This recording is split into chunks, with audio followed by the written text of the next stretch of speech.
अब देखो इधर सुनो,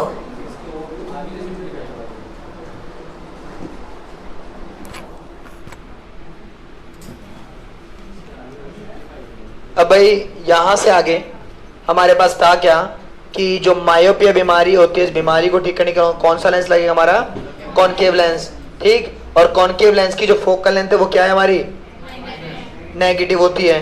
तो नेगेटिव की वजह से इसीलिए जिस जिस बच्चे को चश्मा लगता है, जिनकी दूर की नजर कमजोर है, उनका नंबर हमेशा नेगेटिव में होगा, ठीक है। क्या, जिसकी दूर की नजर कमजोर, मतलब दूर का क्लियरली नहीं विजिबल होता उस टाइम पर। अगली कंडीशन देखो भाई, अगला अगला कौन सी बीमारी हुई, हाइपरमेट्रोपिया। हाइपरमेट्रोपिया का मतलब जिसमें दूर का तो दिखता है बट पास का नहीं दिखता। मतलब क्या है, जो इमेज बन रही है वो कहां बन रही है, बिहाइंड द रेटिना, ठीक है। अब रेटिना के पीछे बनने से इसका नाम क्या है, हाइपर भी कहते हैं या फिर फार साइटेडनेस या लॉन्ग साइटेडनेस, ठीक है। क्या नाम है, कोई नहीं बेटा, नाम ऐसा ही है। नाम फार क्यों कहा गया, क्योंकि बिहाइंड द रेटिना, नियर। देख इससे पहले वाली क्या थी, मायोपिया। मायोपिया का मतलब इसकी, इस बीमारी का नाम दूसरा क्या है, नियर साइटेडनेस। इस नियर की जगह शॉर्ट साइटेडनेस भी लिखा जा सकता है, कोई दिक्कत नहीं है, ठीक है। शॉर्ट साइटेडनेस कहें चाहे नियर साइटेडनेस कहें, बात एक है। मतलब क्या कि हमें पास का तो विजिबल है बट दूर का विजिबल नहीं है। नियर मतलब आ गया तो पास का विजिबल, दूर का नहीं। और अगली वाली कंडीशन में क्या, हाइपर यानी कि फार साइटेडनेस, जिसमें दूर का विजिबल और पास का विजिबल नहीं है। अब इस बीमारी को ठीक करने के लिए कौन सा लेंस लग रहा है हमारा, ठीक, कॉन्वेक्स लेंस लगेगा। कॉन्वेक्स लेंस क्या करेगा, रेस को हल्का सा कम कर रहा है, देखो देखो ध्यान से, तो हल्की सी कम हो रही है ना, ठीक, बिल्कुल सीधे तो जा रही, हल्की सी कम हुई, फिर और आगे चल के मिल गई। कहाँ मिली इमेज, रेटिना पे। अब भाई देखो, मैंने एक चीज बताई थी तुम्हें, क्या, एटमॉस्फेरिक रिफ्रैक्शन, जिसमें मैंने बोला कि सन जो है वो 2 मिनट पहले राइज होता है और 2 मिनट लेट सेट होता है। अब भाई देखो, ये तो एक ऐसे एग्जांपल के अकॉर्डिंग दिखा रखा है। अगला वाला डायग्राम देखो तो और क्लियरली विजिबल होगा कैसे हो रहा है। देखो सन रियलिटी में भी यहाँ है, ये देखो एक्चुअल पोजिशन है इसकी, ये तो एक्चुअल है। अब देखो यहां से जो रेज आ रही है ये गई। अब अगर तुम देखोगे यहां पर 1 2 और 3 बार बेंट हो रही है, बट जब अगर मैं लास्ट टाइम तुम्हें समझा रहा था तो मैंने एक ही बार बेंट करके दिखा दी थी। ये कंप्लीट है, और वैसे 10th के अकॉर्डिंग बनाओगे तो तुम एक बार बेंट कर दो तो भी वो इनफ है। अब ये 3 बार क्यों है, रीजन समझते हैं भाई। देखो ये हमारी एटमॉस्फेयर की 3 अलग अलग लेयर है, ठीक है, जिसमें नाम होते हैं स्ट्रेटोस्फेयर, लिथोस्फेयर और जो भी नाम है, मतलब ठीक है, मतलब 3 लेयर है मेनली जो भी है। अब सुनो, सबसे पहले अब देखो, जैसे यहां से ये वैक्यूम है और ये एक लेयर आई, यहां पहुंची तो रेज ने अपने पाथ चेंज किया। अब इसके अकॉर्डिंग ये वाला पार्ट डेंसर होगा, ये फिर पाथ चेंज हुआ, फिर इसके अकॉर्डिंग यहां देखे तो ये वाला लेयर और ये डेंसर फिर चेंज हुआ। बट हम देखते हैं स्ट्रेट लाइन में, जब यहां से देखेंगे स्ट्रेट लाइन में हमें कहां दिख रहा है, यहां पर। तो सन था अभी हमारी हॉरिजॉन्टल लाइन से नीचे, पर सन हमें दिख गया यहाँ। तो ये कितनी देर जल्दी दिखता है हमें, 2 मिनट पहले। तो जो सन राइज होता है, ठीक है,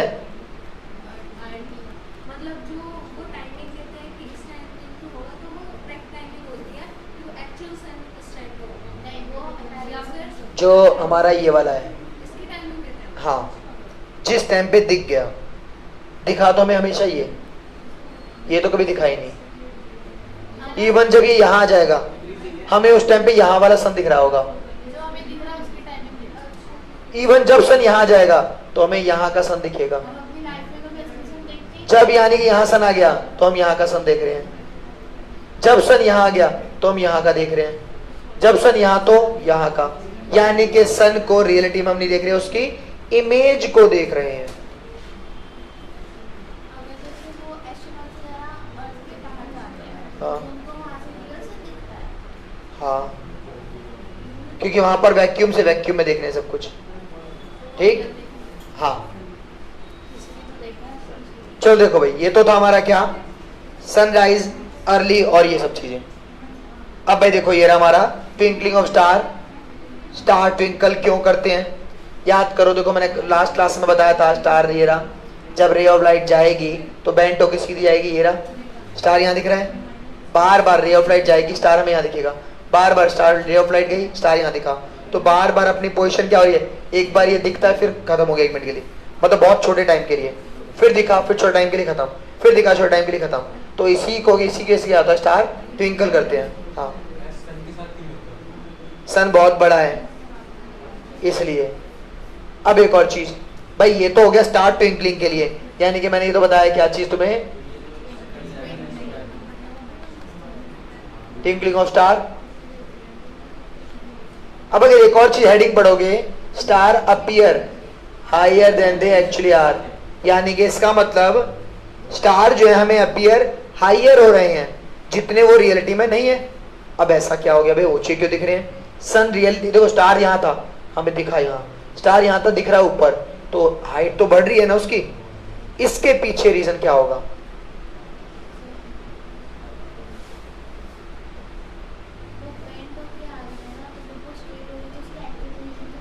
बिल्कुल ठीक, यानी कि बेंड होने की वजह से वो चीज हमें थोड़ी सी हाइट एक्स्ट्रा दिखेगी। फॉर एग्जांपल ये है, बिल्कुल सीधा है ना। अब अगर मान लो ये कुछ इस तरह से रे आ रही होती, मैं थोड़ा कर्व दिखा रहा हूं भाई, ये इसी से दिखा सकता हूं, हल्का कर्व है। अब कर्व की वजह से इसकी हाइट कम नहीं होगी क्या, अब जैसी स्टेट हुआ हाइट बढ़ गई, ये रहा कर्व, हाइट बढ़ गई, कर्व ये है। अब कर्व के सीधे होने से हाइट बढ़ रही है नहीं बढ़ रही। पर एक और चीज आती है, यार ये तो लाइट थी, बिल्कुल ठीक, जितना डिस्टेंस लाइट ने ट्रेवल किया था उतना ही वो जाएगी भी।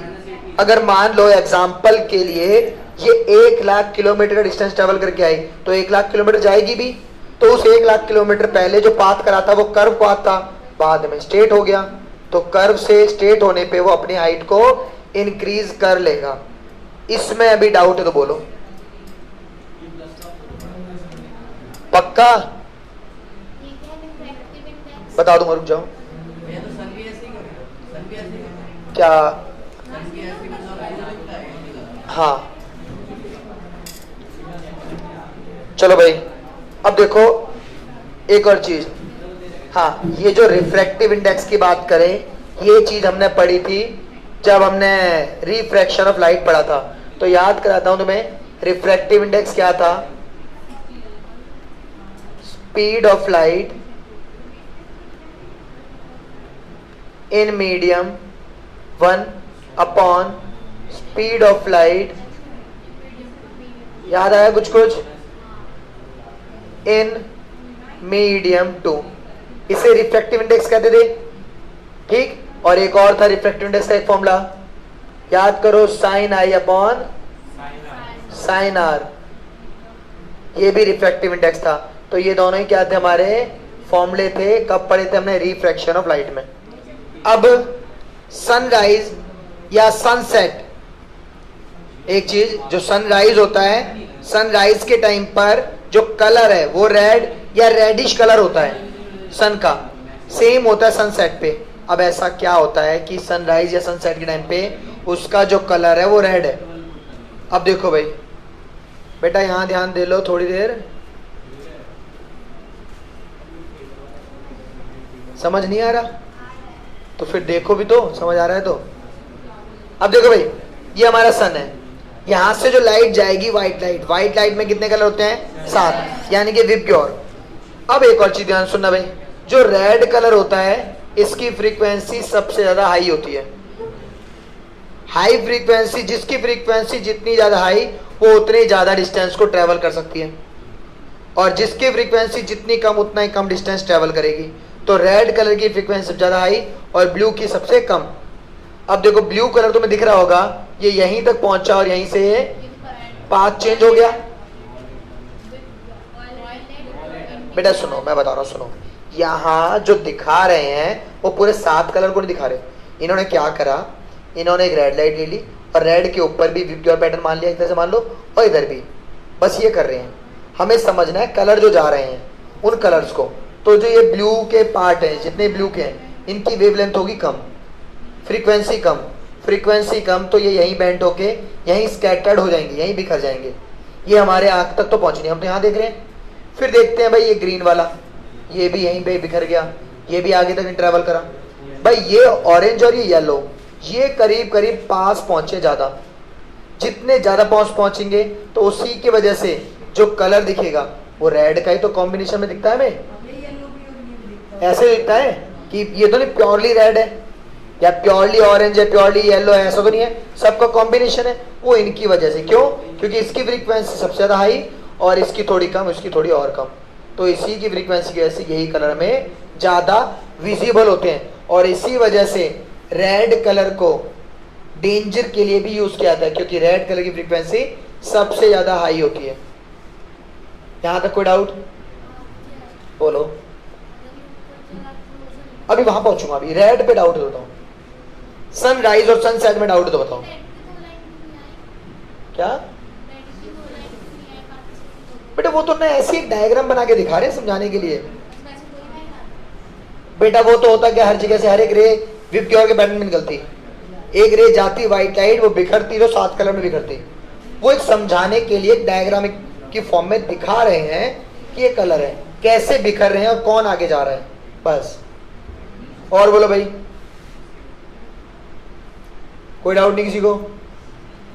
अब ये तो था भाई सनराइज या सनसेट के टाइम पर जो रेडिश कलर दिखता है। अब बात आती है सनराइज के बाद और सनसेट से पहले हमारा स्काई ब्लू कलर का होता है। भाई देखो यहाँ ब्लू ही दिख रहा है ना। सोचो ये हमारे यहां सन पहुंच गया यहां पर अभी, अब भाई स्काई तो ब्लू है इस टाइम पे। अब अगर एक बार दोबारा से देखोगे ये जो बिखर रहे थे हमारे कलर, देखो सबसे पहले तो ये बिखरे ना, सबसे पहले कौन से कलर जा रहे हैं? ब्लू के ही तो जा रहे हैं। अब एक और चीज देखो,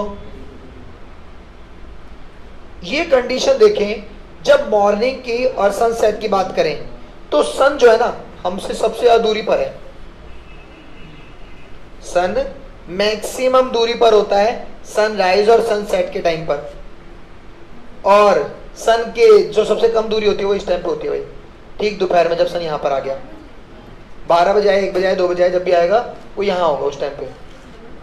यानी कि minimum distance and maximum distance होता है सनराइज और सनसेट के टाइम पर। अब डिस्टेंस जितना ज्यादा तो लाइट कौन सी स्कैटर्ड हो पाएगी, लाइट यहाँ तक पहुंचेगी कौन सी? रेड, उसी की फ्रीक्वेंसी आई थी तो इसीलिए रेड दिखा। अब यहाँ पर सबसे कम दूरी होगी तो ब्लू कलर स्कैटर्ड हो गया, ब्लू ही दिख गया हमें पहले। रेड कहीं और जाके हो रहा होगा तो रेड दिख ही नहीं रहा इसलिए। तो इसीलिए दिन के टाइम पर हमारा जो स्काई है वो कैसा दिखता है? ब्लू कलर का दिखता है। कोई डाउट अभी भी इसमें? दोबारा सुनो, स्काई ब्लू कलर के पीछे का रीजन क्या है? जो स्काई कलर है यानी कि हमारे विबग्योर पैटर्न में लाइट के अंदर वहां जो स्काई कलर है यानी ब्लू कलर जो आ रहा है वो ब्लू कलर की वेवलेंथ सबसे ज्यादा स्कैटर्ड जल्दी होती है, और यहाँ पर डिस्टेंस सबसे कम है तो ब्लू कलर स्कैटर्ड हो गया। स्कैटर्ड मतलब बिखर गया, बिखर गया तो वही हमें कलर दिखेगा। बेटा वो उस टाइम पर ऐसा होता है हमारे एटमॉस्फेयर में कुछ चेंजेस चल रहे होते हैं, उन चेंजेस की वजह से कई बार कलर अलग अलग भी दिख जाते हैं, वो है। बेटा सनराइज के टाइम पर ब्लू कहाँ दिखता है? मैंने सन की बात बोली है, सन के आसपास।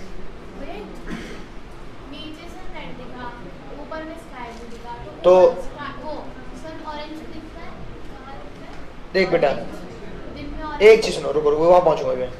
जब यहाँ से ये जो कलर स्कैटर्ड हो गया, ये वाला तो स्काई में चला गया नहीं, वाला तो इसने तो स्काई ब्लू कलर कर दिया और ये कलर हमारे पास तक जा रहा है तो ये सीधा कलर इसके पास का दिखाएगा। तो मतलब सुबह अर्ली मॉर्निंग में सन के पास कैसा सन दिख रहा है?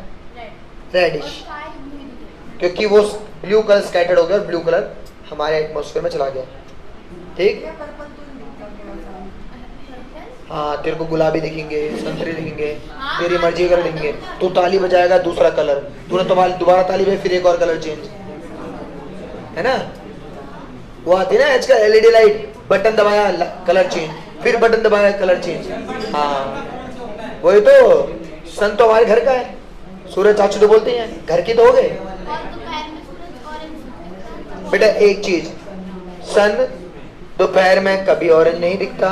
अगर तुम देखोगे पहली चीज, तुम वहां तक देखो, देखोगे देखोगे तो तुम्हें वो व्हाइटिश ही लगेगा मैक्सिमम, ठीक है। बट जब स्काई या बादल वगैरह आ चुके हैं उस कंडीशन में वो थोड़ा सा क्या होता है कि वो ब्लू जो स्कैटर्ड कलर हुआ है वो हमारे पास तक आ नहीं पाता, तो रेडिश कलर ज्यादा आ पाता। फिर स्काई में मतलब सन के आसपास जो ऑरेंज कलर में कभी दिखता है दोपहर में, तो वो दिखेगा सिर्फ तब जब हमारे बादल वगैरह आ रहे होंगे। क्यों? क्योंकि स्कैट जो ब्लू कलर हुआ है वो ब्लू कलर बादलों में ढक जाता है और हमारे पास तक नहीं पहुंचता, तो ये कलर आता है फिर। ठीक, लो भाई अब लास्ट क्या बोल, हम सन को देख ही नहीं पाते। बेटा वो पता है इतना छोटा क्यों लग रहा है तुम्हें? क्योंकि हम उसकी रेस की वजह से वो मैक्सिमम पार्ट ढक जाता है और यहाँ रेस इतनी ज्यादा नहीं हो पाती। तो कभी दोपहर में बिल्कुल जो दोपहर धूप निकली हो, सन को देख पाती है?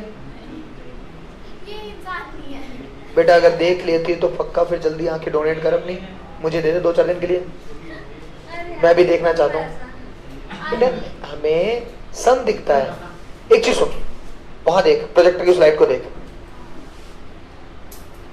अब एक चीज बता, सच बोलियो, प्रोजेक्टर की लाइट दिख रही है, क्या तू लाइट को देख के उसका साइज बता पा रही है कितना बड़ा साइज है?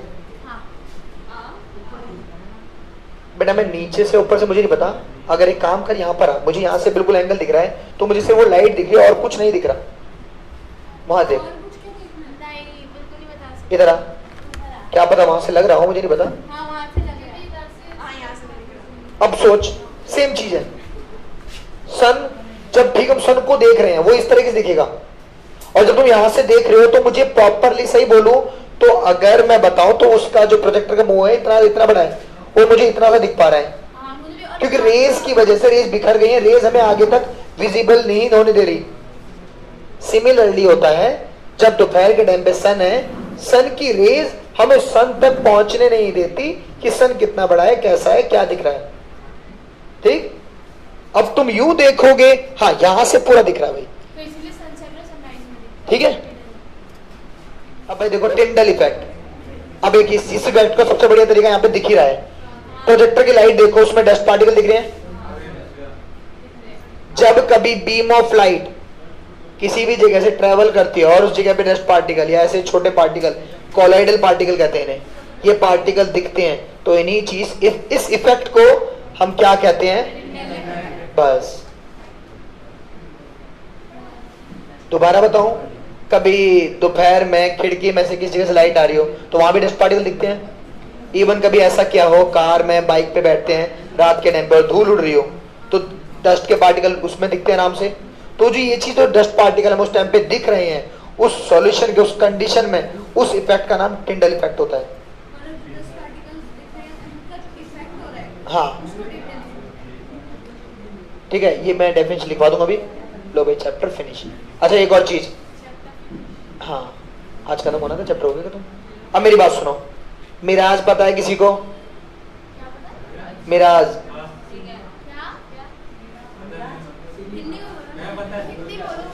हिंदी में बेटा मुझे भी नहीं पता क्या कहते हैं इसे, बता मिराज क्या होता है?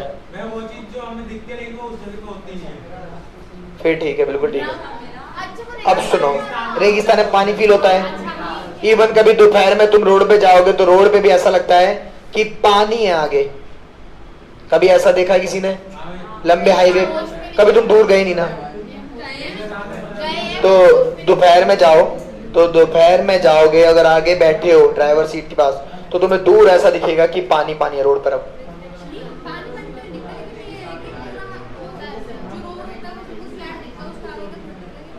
बेटा वो तो विजन नहीं है वहां तक हमारा, जिस विजन रेंज तक देखेंगे।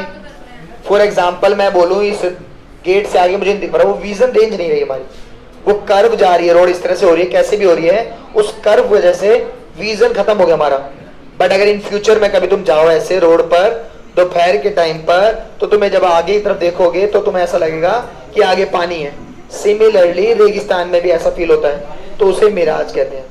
और वो भी हमारे एटमॉस्फेरिक रिफ्रैक्शन से होता है। क्यों होता है? क्योंकि धूप की वजह से वहां के पार्टिकल हल्के हो जाते हैं और वो गैस जुड़ जाती हैं और वहां पर रेयर डेंसर मीडियम बन जाते हैं, उसी वजह से लाइट रिफ्लेक्ट करती है और वो कंडीशन दिखाती है। लोगों को लगता है पानी है, पानी पर पानी मिलता नहीं कभी।